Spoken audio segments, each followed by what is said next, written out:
कि अगर कांग्रेस इसी तरह का व्यवहार करेगी तो कौन उनके साथ खड़ा होगा। अगर कंफ्यूजन के साथ आप चुनाव लड़ोगे बीजेपी से तो आप कामयाब नहीं होगे। आपको सीट नहीं देनी थी तो समाजवादियों से बात नहीं करनी चाहिए थी। मध्य प्रदेश में कभी हमारा इस हिस्से से विधायक बन गया, कभी उस हिस्से से विधायक बन गया, और हमारी पार्टी से कई बार कई विधायक बने जो आज दूसरे दल में भी चले गए, कांग्रेस में भी चले गए। और मैंने याद दिलाया कि जिस समय कांग्रेस को समर्थन की जरूरत थी उसमें सबसे पहले समाजवादी पार्टी के विधायक ने समर्थन किया था और सरकार बनी थी। हम बीजेपी के खिलाफ हैं और जिस समय भी कांग्रेस के नेताओं से बात हुई उस समय मैंने कहा कि हम बीजेपी को हराना चाहते हैं, जो हमसे सहयोग लेना चाहो ले लो। और उस समय उन्होंने बैठक करके रात में 1 बजे बैठ करके, जिसमें हमारी पार्टी के एमएलसी रहे श्याम सुंदर जी, विधायक रहे दीपक, हमारे प्रदेश के अध्यक्ष, पार्टी के संगठन के डॉक्टर मनोज, इन लोगों ने बैठ करके कांग्रेस के वरिष्ठ नेता दोनों पूर्व मुख्यमंत्रियों से बात की।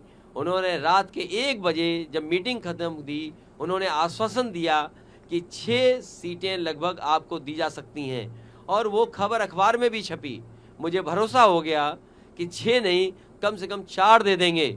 लेकिन जब सूची आई कांग्रेस की तो जो हमारा सिटिंग एमएलए है उस पे भी उन्होंने प्रत्याशी घोषित कर दिया।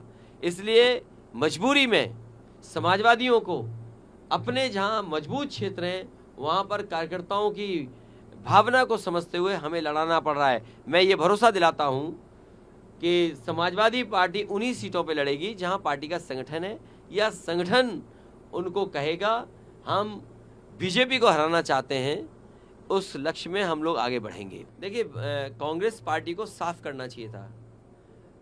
मेरा मानना यह है कि अगर आपको सीट नहीं देनी थी तो समाजवादियों से बात नहीं करनी चाहिए थी। आपको पहला ही कदम ये उठा लेना चाहिए था कि आप अपना संगठन और अपनी पार्टी के हिसाब से लड़िए, और जो सहयोग चाहते वो बता देते तो शायद समाजवादी पार्टी सहयोग करती और खड़ी रहती। लेकिन उन्होंने कोई जानकारी नहीं दी, न कोई समाजवादी पार्टी को इस लायक समझा उन्होंने। इसलिए समाजवादी पार्टी वहीं लड़ रही है जहां पर समाजवादी पार्टी का संगठन और मजबूत प्रत्याशी। इंडिया गठबंधन से अलग हो गए आप? इंडिया गठबंधन अब मुझे पता लगा मध्य प्रदेश के बाद भारत के चुनाव के लिए है, इंडिया के चुनाव के लिए है, देश के चुनाव के लिए है। तो देश का चुनाव आएगा तब बात की जाएगी, और जिसको सीट चाहिए होगी या जिसपे बातचीत होगी वो अलग प्लेटफॉर्म है।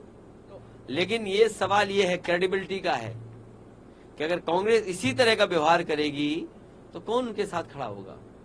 इसलिए मैं कोई राय सुझाव नहीं दे रहा हूं कांग्रेस पार्टी को, लेकिन देश के सामने बड़ी चुनौती है। बीजेपी बड़ी पार्टी है, बीजेपी बहुत ऑर्गेनाइज्ड दल है, इसलिए उसके मुकाबले के लिए कोई भी कंफ्यूजन किसी दल के अंदर नहीं होना चाहिए। अगर कंफ्यूजन के साथ आप चुनाव लड़ोगे बीजेपी से तो आप कामयाब नहीं होगे।